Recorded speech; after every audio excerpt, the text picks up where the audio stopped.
G'day everyone and welcome to your on-chain update for the 25th of March. Now I wanted to do something a little bit different today and actually take you through my slides that I went over at the Bitcoin Alive conference, which is the only the only Bitcoin only conference in Australia. Really is a very, very high signal event, really fantastic. The guys put on a great show. So if you are around Sydney next year when it's hosted, I would strongly recommend coming along. It really is quite an event. So what my talk was on is the success of Bitcoin in numbers. And I wanted to just give people a very big picture overview of kind of how big Bitcoin has become, how meaningful it now is, and a couple of things, talking about how it's going to overtake gold and a few different components. So really just going very broad and saying, how is Bitcoin in its current state as we can measure it in various numbers and different formats? And then what can we actually, deduce from that moving forward? So there's a couple of different levels, right? We're going to look at things from the market performance because it's objectively doing very, very well. And that's a good place to start, right? How big is Bitcoin in a financial sense and how is it performing on a relative basis? And I think that the most obvious source of food for Bitcoin is gold, because gold is obviously the closest analogy. Often the digital gold thing comes in. But, why is it that the road to overtaking gold is actually becoming increasingly probable? And just some pretty impressive numbers to that effect. Look at things like adoption and the HODLers. These are your classic on-chain metrics. We probably don't have to spend too much time on that because you guys will be much more familiar than the audience was. And a few bits and pieces on mining and energy. But really just trying to look at Bitcoin's success in numbers, at least in the way that I perceive it. So I did start off with a couple of questions, which I think is kind of nice to set the scene, particularly for a live audience. Is Bitcoin outperforming real estate in Australia since 2020? Because this, for me personally, I'm not one of the lucky few who actually owns a property. And for me, that is my inflation rate. That is the thing that I want to buy. Yes, the prices of sausages and eggs and bread and stuff is impactful. But really, the price of real estate is my primary thing that I would like to purchase. That is my inflation rate. So I think that's a good reference point. When we talk about gold, how big is the Bitcoin ETFs? Really some pretty impressive stats, just in terms of how big Bitcoin has become in just a matter of months, really. And then also in terms of, let's go a relative value. Let's assume that Bitcoin can overtake gold. How many ounces of gold actually exist per BTC?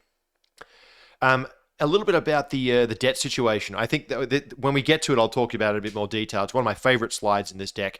How many Bitcoin networks is the US government actually adding to its debt per year? Really quite an astounding number when we get there. And in fact, I had to update the talk. I'll talk more about it when we get there because the US government actually passed a $1.2 trillion bill the day before I gave this presentation. So my slides are already out of date. And which network actually settles more daily value, Bitcoin or FedWire?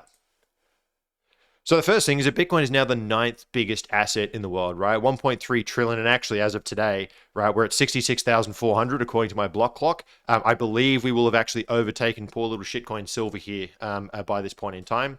But just to really put things into a sense of scale, right, we are 10 times smaller than gold as the biggest asset in the world. Now, of course, it's a journey from here to there. But, we can all argue that Bitcoin is a superior version of gold. It is ultimately scarce, and we'll touch on that in a second. The assets that are higher than us, if we ignore silver, is essentially tech stocks, right, in the 1.8 to 3.2 trillion dollar range. We've got Saudi Aramco, which is an energy supplier, right, not really a tech stock, but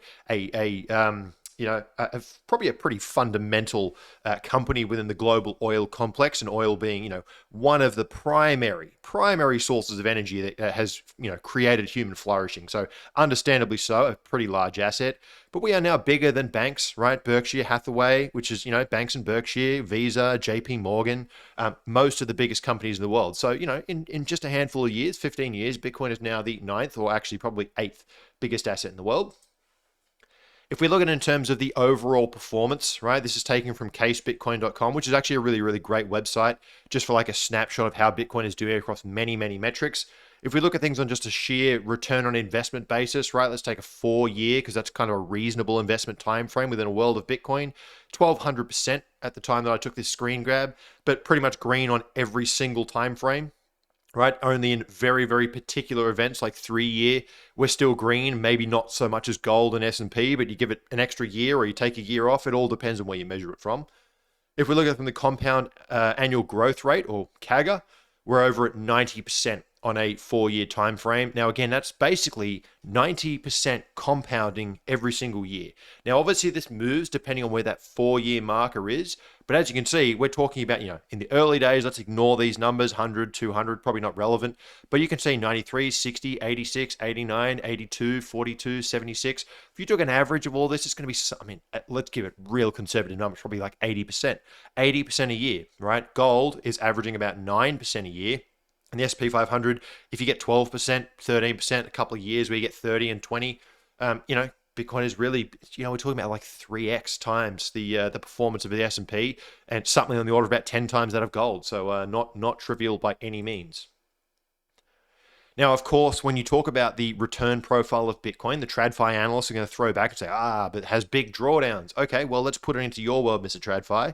If we look at things on a risk-adjusted basis, and there's a bunch of different ways you can do this. You could use Sharpe ratio, which is basically the returns versus volatility.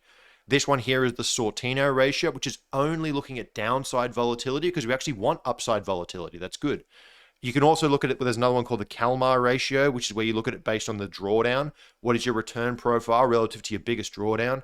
Doesn't really matter which one of these ratios you want to pick. If you bring Bitcoin into the TradFi world, this colored smear down the bottom here is all of the other assets, S&P 500, NASDAQ, oil, gold, silver, bonds, the whole lot, right? All the kind of big picture macro asset categories.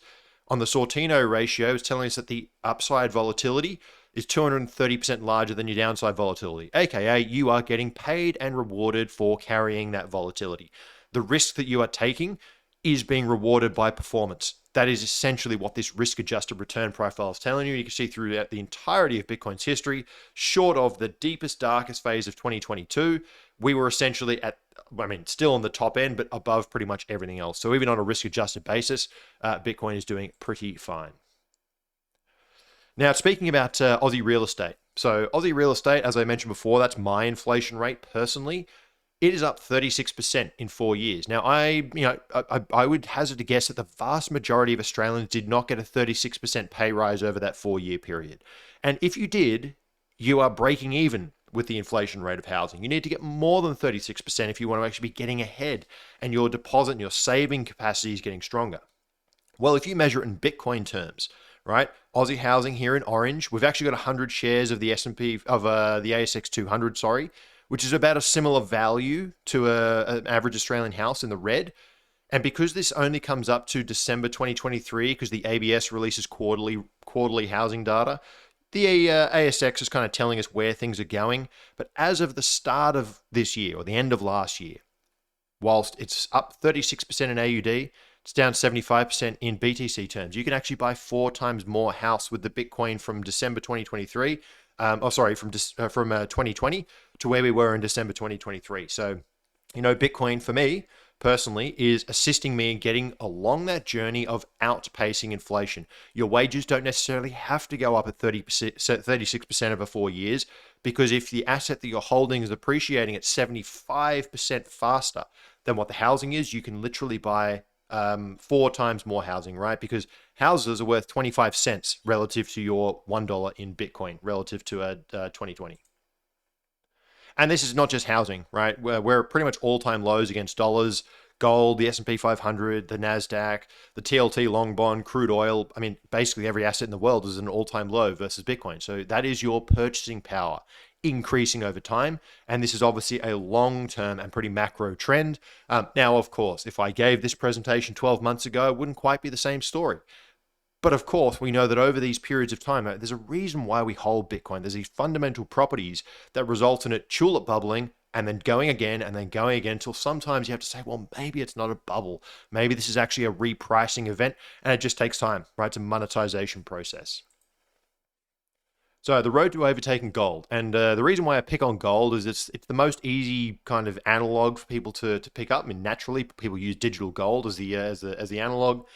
Now, gold has a fairly complex, well, it's not overly complex, but it's more complex than Bitcoin, because gold actually has industrial use cases. About 50% of it is used in jewelry.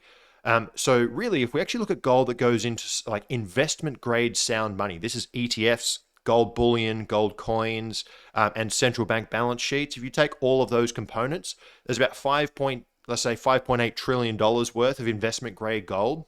Well, with Bitcoin's market cap at 1.3 trillion, it's about 20% of the pool of investment grade sound money in terms of market cap, which is, again, non-trivial. And you can see that, yes, it goes through its peaks and bubbles, but this ratio of sound money dominance, let's call it, is increasing over time. It is growing and growing and growing its share of the sound money pie.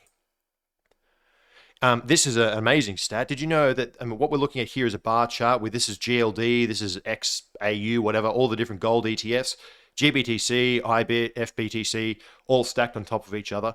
Now, I say 4 years here because technically GBTC has been trading for a lot longer, but really it absorbed most of its coins in 2021. And then we added all of the other ETFs and subtracted from GBTC. Nevertheless, Bitcoin now has 60% of the AUM relative to gold ETFs. So, I mean, we've done this in, let's say 3 months, really. Like at the end of the day, it's like 3 months plus some GBTC history. We're at 60% of the size of the gold ETFs, right? This is non-trivial. It is growing at a very, very rapid clip. And just to really put this into context, if we take all the trade volume going into gold ETFs and Bitcoin ETFs, 75 cents out of every dollar is going into Bitcoin right now. Right? So Bitcoin has a 75% dominance in trade volume across those two ETFs. 25% goes into gold, and that's been pretty flat for a very, very long time, right? This chart actually goes much further back and shows the same thing. Gold really hasn't seen that kind of influx of new demand, whereas Bitcoin is quite clearly capturing the hearts and minds of many people from retail all the way through to Wall Street. And of course, we know that the halving is on our doorstep, and that will actually bring. So if we look at this as the issuance rate for Bitcoin in orange, and the issuance rate for freshly mined gold here in red, and then we also have the stock to flow, which is the inverse of that, right? So if we've got an inflation rate of 1.66% for Bitcoin, which is actually lower than gold's 2.3, it would take 60 years, right? Stock to flow ratio is actually how many years would it take at current issuance rate to reproduce the current supply, which is 19.663 million Bitcoin, according to my block clock right now. Now, we don't have 60 years. We've got 19 days, right? Or 20 days or whatever it is until the halving. And then we have the halving, 0.83% becomes the new issuance rate, which is a stock to flow of 120 years, but we don't have 120 years. We have 4 years. And then after that, we have 240 years, but we don't have 240 years. We have 4 years. So this is the amazing thing about Bitcoin scarcity is that we are technically already scarcer than gold by that simple issuance stock to flow type metric. And of course, this isn't the metric, but it's telling us that, we know what Bitcoin's issuance rate is going to be. Gold, see how it's been stable for such a long time? As the price goes higher, deposits that weren't feasible at 2,000 become feasible at 5,000. So the more that the price goes up, the more miners have incentive and capacity to actually feasibly extract more gold. So in many ways, it's going to remain at this very consistent, and technology gets better. We get better at extracting it, so it's deeper and harder to get, but we've got better machinery. Gold kind of has this stable long-term issuance rate. Well, Bitcoin's going to go to zero. So, this is going back to the fundamentals. So not only are we kind of chasing it in the financial sense, but in a fundamental sense, we're also getting there. Now, this funky looking chart, people ask me all the time, what is my price prediction for Bitcoin? And, you guys know I don't like to give price predictions because no one knows. This is about as close as I think is a good analog. If you believe, as I do, that the previous slides are outlining a case where there is a non-trivial chance that Bitcoin is going to 10x and get to gold's market cap as it stands today. I believe there is a non-trivial case for this. I don't know over what time frame, but I believe that there is a non-trivial case that can happen. Let's compare supplies. Well, in the top yellow here is the gold supply measured in 10 kilogram gold bars. So there's 21.2 million 10 kilogram gold bars, and there's 19.66 million in Bitcoin. We're chasing that. So if you actually make just an equivalence, right, that would mean that there is 10.8 kilograms of gold per Bitcoin as it stands today, which is a price of 1.14 million Australian dollars. So when people say, what is my price prediction? This is probably the most, going back to fundamental analysis, if you believe, as I do, that there is a probability that we may overtake gold, or at least match it, then your price would be $1.14 million AUD multiplied by whatever probability you think there is of us getting there, right? So at the moment, because we're 10 times smaller, the market is effectively saying there's a 10% chance that Bitcoin is going to overtake gold. That's kind of what we're saying here, because that is literally how you get to 100,000 AUD. So there is a 10% chance. But if you believe that the chance is 30%, then that means that the price of Bitcoin, like, and fair value in your world, is 300,000 AUD, right? So that's kind of the way you can think about these things in terms of probabilities. Again, that's only one framework. There's lots of them, but I thought that was pretty amazing, right? 10.8 kilos of gold. That's a hefty bar. Now, this one here, I think, is probably one of the most interesting charts. And the ones that come up in a second, you've probably seen a lot of those before, so I'll fly through them a little bit faster. But why do people buy Bitcoin? And the story that I told is that back in 2019, when I was learning about Bitcoin, learning about the monetary system, this is why I started buying and really understanding what Bitcoin was and why I actually started to accumulate as a primary reserve asset for me. It's because I realized that this debt pile is absolutely enormous. So the green line here is the US's debt. Now, at the time when I made this report, which was last Thursday, there was $34 trillion worth of debt on their balance sheet. Well, they passed a $1.2 trillion spending bill, literally the day before I got on stage. So this number actually has to jump by 1.2 trillion. I mean, it's insane, these numbers. Since 2020, they've added $10.8 trillion, which is equivalent to 146 million Bitcoin. What? Their current debt, right, at 34 trillion, not 35.2, is 465 million Bitcoin, or 23.6 Bitcoin networks worth of value. And the orange curve here is how much, and obviously this moves with the Bitcoin price, and how much is the US government debt increasing on a yearly basis? Well, it's currently increasing somewhere between, and again, it depends on the price, between 35 million Bitcoin and 100 million Bitcoin per year. And someone asked me, I presented this stat, and I said, how much do you think the US debt's increasing on a yearly basis at the Sydney meetup? And someone goes, but there's only 21 million Bitcoin. And I said, well, yeah. What do you think that's going to do to the price? Because remember, this debt, this is printed money. This is money that is spent into the economy by the government. Those bonds have to be purchased and financed somewhere. And we're increasingly in a world where the central bank has to actually print the money, or the commercial banks on the central bank's behalf have to print the money and inject that into the economy to actually allow this debt to not implode. So in many ways, this is a chart showing you the debasement of the currency. And we are talking about magnitudes that are multiple times bigger than the amount of Bitcoin that can ever exist. So this is the case, right? This is why gold and Bitcoin are going to perform during these periods of monetary debasement, because these are just truly astounding numbers. So I'll fly through these because I think you've probably seen a lot of these before. The idea was just to capture, like, with that as the backdrop, how many people are actually stacking and hodling? Well, the addresses holding more than $100 continues to climb. We're at 24.2 million. Now, there's a lot more than 24.2 million people in the world, and there's a lot of those hodlers who have many, many wallets, right? So the actual pool of people who own Bitcoin is actually very, very small. We are very early in this process. As crazy as it is 100,000 AUD, or 73 or 65,000 USD, we're still very early in this adoption process. The supply, despite that, is actually continuing to distribute over time. So this bottom chart here is the actual entity count by wallet size. And then you can actually see how evenly distributed their supply held is. And the smaller guys are actually growing their share over time. And a lot of those coins are coming out of exchanges. They used to come out of out of miners, Now they're coming out of whales and exchanges. So whales have been distributing quite meaningfully since 2018. And exchanges are also seeing their coins getting depleted. So the little guy is actually growing their share of the pie and has done for many, many years, which is a good sign. Now, despite all of 3 new all-time highs, a 75% drawdown, FTX and ETFs, more than 66% of the supply hasn't moved in 6 months or more. Right? These are the hodlers, and I was just describing that if you're looking for how you interpret this stuff, do you see yourself in the data? I mean, I see myself stacking sats during these bears and not yet selling anything, but certainly holding all the way through. And you can see those hodlers coming in and sticking around. The amount of supply that stays dormant continues to climb. We've covered this infinitum. And I like this chart. We've talked about it before, but the kind of the success of Bitcoin's education, you can see the inexperienced shrimp. This is the yearly increase in their balance relative to issuance in the blue.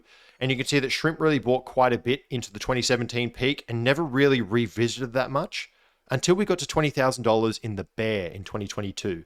And the amount of accumulation that came in during that 22 and 23 lows, This is the slingshot that got pulled back before the ETFs hit the scene. Once the ETFs hit, it just let the slingshot go because it's that marginal bid trying to hit very, very few coins because the shrimp had taken so much of it off the market before that, which I think is a really, I mean, to me, this speaks to a level of conviction where the shrimp are actually the smart money, and we should consider them as such. And the realized cap, right? As a result, I mean, you know me, I love the realized cap. I think it's such an important metric. It's at an all-time high, 526 billion. It will be higher than this. Currently increasing at a rate of 70.8 billion per month, right? Which is, I mean, these are big numbers. We have blown through, this is an all-time high in terms of monthly change. We've blown through the 2021 bull market. So we are actually seeing larger capital inflows than we've ever seen before. And this is really, I mean, the realized cap is it's the real money saved in Bitcoin because every single coin is saved at the price when it last moved. So in many ways, we are capturing the true wealth that's been saved in BTC. $526 billion has been saved, stored, and kept on chain by people around the world. This is incredible. And by the way, if we were to fly back to that first chart on the size of assets, this is bigger than Berkshire Hathaway, right? So as many people have invested and put money into this as there exists in Berkshire Hathaway and JP Morgan's market cap, which is truly a piece of open source code, has had that much wealth saved, stored, and looked after over its whole history. Amazing. So just to really get towards the end of this, because I'm conscious of time, I don't want to run too much further on. It's not perfect to compare Bitcoin's transaction volume to things like Visa and MasterCard and gold and how much is settled in the S&P 500.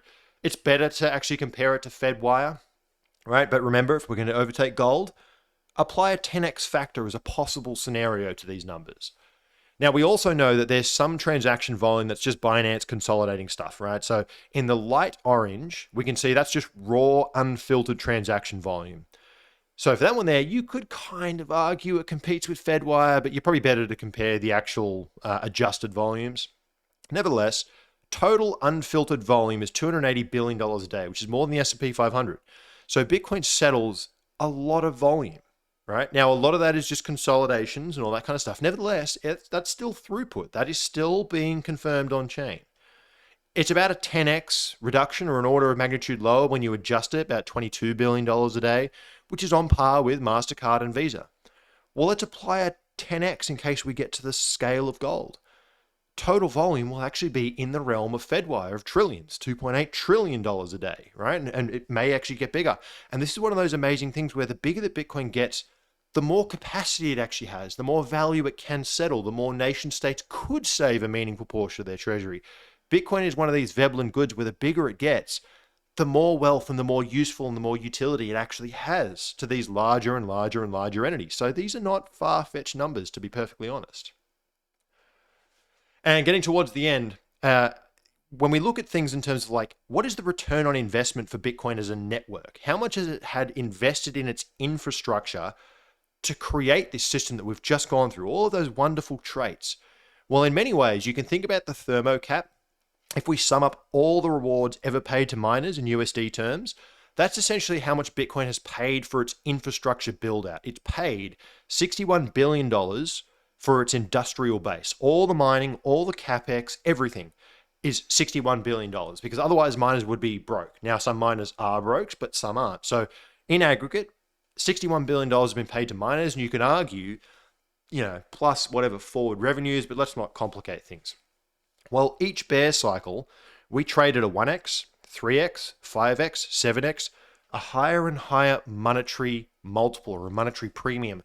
Bitcoin is worth, the HODLers catch the floor of these bears at a monetary premium, 7x, last bear market, above its total production cost, right? Which is kind of interesting. We see this monetary premium grow and grow. We're currently at about 23x. So Bitcoin is worth 23 times more than the total industrial base has paid out. Now, also, all those things we just looked at, a system that settles more than MasterCard and Visa on an adjusted basis, the 9th biggest asset in the world, the 8th biggest asset in the world, an asset that's scarcer than gold, an asset that, has a fair value of like 1.14 million per coin. The industrial base costs as much as FedEx, Westpac, one Australian bank, right? Not even the biggest one, Coinbase is only 58 billion. So we're talking about the whole Bitcoin network's industrial base is worth, I mean, I don't see any conferences about FedEx. I don't see any conferences about Westpac. They might have one internally. Coinbase, yeah, maybe, but we're not talking about a huge industrial base here. So talk about a return on investment. Bitcoin really does stand out as a very, very special asset just simply by this metric alone.